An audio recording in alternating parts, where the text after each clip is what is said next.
Hildy Beck, and not Hildy Tyson, when I was Ann Gaiman, and not Ann Tabor.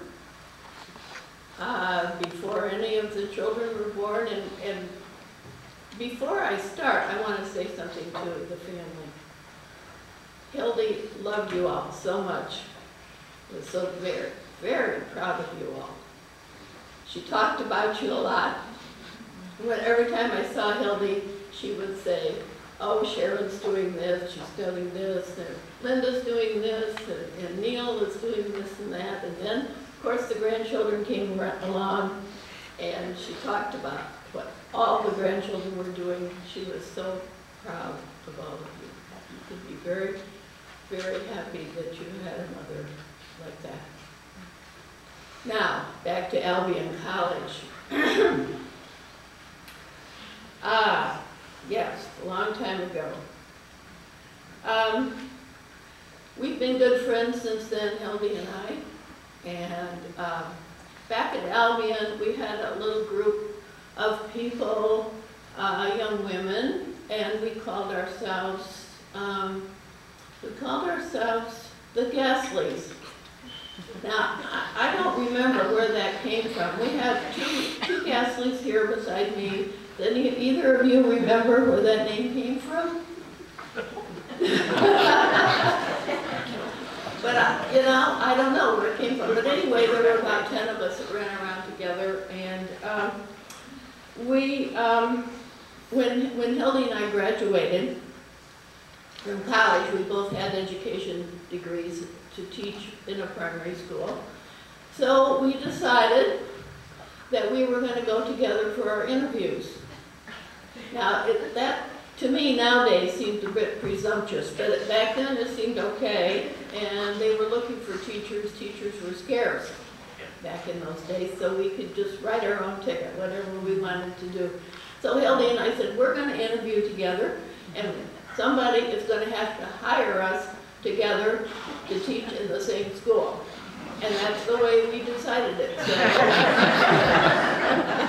And that's the way it happened. We went to an interview in Muskegon Heights, I believe.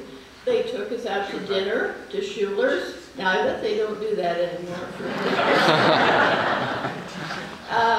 And we thought about that, and then we went to an interview in Grosse Pointe. And they took us to the school. It was a nice school. And we thought, okay, this is where. And they said they'd hire both of us in the same school. So we said, okay, this is what we'd like to do. So Hildy and I went, and we taught there I taught for a year. We lived in this cruddy little apartment. We had a very cranky landlady. She came in, checked to make sure we weren't breaking any of her lovely lamps or anything, fairly often. We had no money to speak of. We were making, what, $3,200 at the time, a year. I had a car, which was an old Chevy, expensive to keep going. When we were there, my parents lived on a farm, and they butchered a cow, and they gave us this big hunk of liver. It was huge. And Hildy and I, having no money, had to eat this stuff.